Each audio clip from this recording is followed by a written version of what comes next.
Durante la semana sucedieron fenómenos naturales muy fuertes en el país y sobre todo hicieron estragos en, en muchas zonas del país, pero sobre todo en el norte. Hemos visto inundaciones, hemos visto también efectos muy dañinos en la agricultura, en el plátano, en arroz, en plantaciones de banano, víveres en sentido general. Y creo que la presa de Tavera tuvo que ser desfogada gradualmente, no como se había hecho antes, que se desfogaba y no se avisaba, o la cantidad de agua que se soltaba era muy grande, con un volumen demasiado peligroso. Pero lo importante es las medidas que se deben tomar. Viene a cuento entonces el tema de la prevención de riesgos en el área por los efectos del cambio climático. Hay que ver la efectividad de esas medidas preventivas. No deben ser cuando se presenta el fenómeno o después que se presenta el fenómeno, aunque en cada una de esas situaciones hay las advertencias o hay medidas específicas que tomar. ¿Qué dicen ustedes? Bueno, el problema de los fenómenos naturales es que como tales, muchas veces lo que se hacen son predicciones meteorológicas y esas predicciones fallan. Y también hay una cultura, la gente no quiere obedecer las advertencias y espera el último momento. Y cuando llega el último momento, pues hay incluso, gracias a Dios que no hubo pérdidas humanas. Creo que sí, que murió una persona. Ok. Sí, pero en Constanza, una pared. En Constanza. Por una pared, exacto. Sí.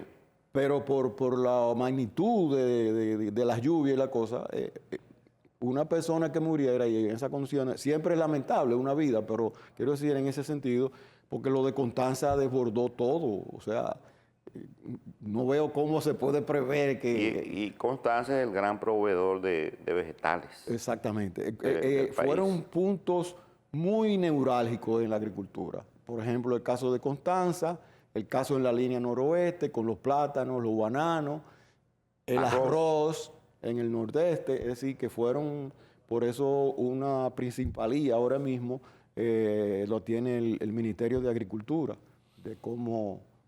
y medio ambiente. Y medio ambiente. Sobre todo esas dos instituciones. Sí, exacto. Pero en agricultura porque tienen que resarcir muchos de los daños que tuvieron los agricultores. Un tema que ha venido también a ponerse en boga a propósito de estos fenómenos naturales es el seguro agrícola. El gobierno tiene que desplegar esfuerzos para que las plantaciones tengan seguro agrícola, como una manera de compensar las pérdidas que puedan tener los productores ante estos fenómenos, pero además para que tengan cierta capacidad de resiliencia y de reposición de esas plantaciones.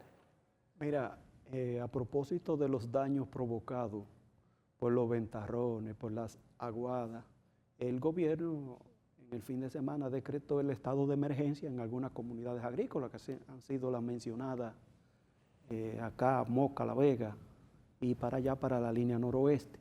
Ya estamos en plena temporada ciclónica que se inició el 1 de junio, aunque ya el tiempo yo creo que se inicia antes y termina después. En esa temporada se prevé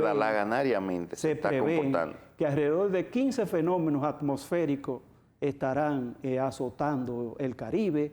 También estamos padeciendo el cambio climático, del que se dice que territorios como el de la isla de Santo Domingo, incluyendo Haití y República Dominicana, son de los más vulnerables Y no cabe duda que los gobiernos locales y centrales tendrán que implementar medidas de prevención, zonas de inundaciones hay que evitar que la gente se establezca a vivir y que a veces los ayuntamientos, los gobiernos centrales se hacen los locos por asuntos de populismo, de no echarse a la gente en contra, pero después que viene la inundación, entonces hay que cargar con los problemas. Bien. Y los mecanismos de mitigación de desastre a veces no son suficientes para dar respuesta a la magnitud de los problemas que se han estado presentando. Porque Puerto Plata ha sido sacudida e inundada continuamente en las últimas lluvias de mayo. Así es. 150 aniversario del Ateneo Amantes de la Luz. Esto se celebró el martes pasado. Creo que los tres estuvimos presentes en nuestra condición de socios. Y creo que hemos estado ligados desde niños al Ateneo Amantes de la Luz. Y los aportes que ha aportado esa institución son incontables en el tiempo, sobre todo en lo relativo a la cultura, al debate de las ideas, propuestas, toda una cantera de profesionales de Santiago y del Cibao hemos bebido en ese manantial intelectual y cultural que es Amantes de la Luz. Así es. Incluso en cuanto a uno de los temas que le gusta a Firpo, de la memoria histórica, tengo entendido que es la hemeroteca más completa que hay en la República Dominicana. Sí. Ni siquiera la Biblioteca Nacional ni el Archivo General de la Nación tienen una hemeroteca con una data tan grande como Amantes de la Luz. Por eso, bueno, yo específicamente muchas veces fui detrás de eso, de noticias que se publicaban, por ejemplo, a finales del siglo XIX, principios del XX, y ahí siempre se encuentran, porque tenía la hemeroteca más completa de la República Dominicana. Bien. En los años 80 yo fui lector continuo, era un espacio abierto donde uno podía ir sin problema, porque en Santiago, bueno, estaba la Alianza Cibaeña y estaba el Ateneo, después habían bibliotecas privadas de las universidades que a veces habían restricciones, mientras que allí esperaban que uno fuera ávido de saberes.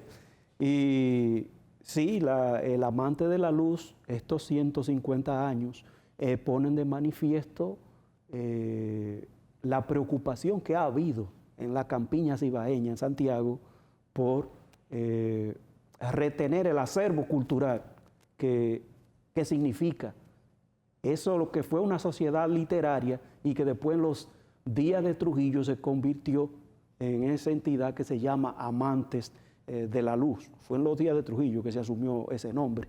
Y déjame ya, a propósito de la memoria histórica, es 150 años, pero hoy se cumplen 180 años de un levantamiento que hizo Juan Pablo Duarte y los Trinitarios en contra de Tomás Bobadilla y Pedro Santana en la Junta Central Gubernativa para tratar los trinitarios de establecer su gobierno, y gobernaron durante un mes.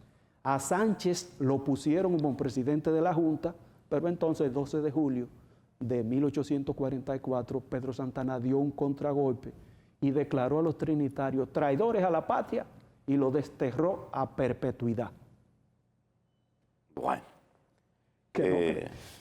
Pedro Santana representaba el conservadurismo en la política dominicana y Juan Pablo Duarte el área liberal, ¿verdad? La política dominicana es complicada porque muchas veces los liberales se han comportado como conservadores. Ah. Sí. Y por ejemplo, mira, Gregorio Luperón, que es la cara del liberalismo, estableció un decreto que penalizaba con la muerte a los que se levantaran en armas. Y el padre Fernando Arturo de Meriño también estableció un decreto llamado San Fernando, en el que establecía la pena de muerte y eran gobiernos liberales. A propósito, las elecciones mexicanas, ¿cuáles son los aprendizajes, Narciso? Bien, me llamó mucho la atención y me puse a ver los datos de cómo había terminado el proceso electoral y las características, y veo mucha similitud con los resultados de la República Dominicana. Hay unas estadísticas muy parecidas. Sí, por ejemplo, los tres primeros, ¿verdad? Claudia Sheinbaum sacó un 58-59%. Míralo allá. Ajá, exactamente. Ahí lo podemos ver. La Xochitl Gálvez sacó 26.6, 28.6. 27.9. Es que no veo. Ah, ok. Y el último, uno entre 9.9 y 10 y algo. 10.4. Si vemos la República Dominicana, el escenario dominicano, Luis Abinader, más o menos tiene lo mismo de Leonel Fernández. Leonel Fernández. Y Abel Martínez. Sí. Y no solo eso también, que hay todo una serie de reformas que no pudo en su gobierno, Andrés López Obrador, Andrés Manuel López Obrador, que entonces hay la esperanza de que ahora que en el gobierno de la Sheinbaum se pueda realizar esta reforma. Y también que han logrado, como acaba de suceder en la República Dominicana, que tienen la mayoría calificada. Es decir, ellos no tienen tanto en términos de porcentaje como nosotros, que el gobierno, el presidente Luis Abinader tiene el 80%, el PRM, pero se acerca bastante. Ellos tienen más de las 2/3 partes. Porque, como hablábamos antes del programa, el sistema de México es mucho más complejo que la República Dominicana. O sea, está constituido por estados, cada estado tiene su legislatura, etcétera, etcétera. Y a diferencia, gracias a Dios, que ella tiene un gran reto, y es el problema de los carteles de la droga, que incluso le caían a tiro a los votantes para que no salieran a votar, a los ciudadanos para que no fueran a votar. Y mataron muchos candidatos durante la campaña. ¿Cuántos fueron? Unos 30. Alrededor 30 de candidatos. 30. Y el día de las elecciones asesinaron uno antes de votar. Uno que fue a votar. O sea que, bueno. Como decía, tiene un pliego de reformas que han estado pendientes, y entre número 1, la reforma fiscal. También ella. Sí, tiene un gran déficit y una deuda externa casi inmanejable ya, México. Firpo. Sí, la situación de México es compleja. No cabe duda de que, por ejemplo, el peso mexicano, que se había devaluado a lo extremo, se ha recuperado con AMLO. Se han podido implementar políticas públicas que han favorecido a la mayoría. Se habla de que unos 5 millones de mexicanos fueron sacados de situación de pobreza, pero como ha señalado Narciso allí, especialistas hablan de que hay guerras asimétricas. No son guerras abiertas, pero por la condición en que se vive en algunos estados, y que los señores de la droga tienen armas más sofisticadas que los representantes de la ley. La verdad es que mantienen en ascuas a la población y a los estados, y esos son desafíos a lograr. Máxime también que en México se da el tráfico de armas desde los Estados Unidos para allá, y contra eso también AMLO puso en marcha una queja ante los Estados Unidos, y un tribunal le concedió razón y le hizo una amonestación a las grandes corporaciones productoras de armas y que la permiten su tráfico, porque en última instancia tienen que venderla.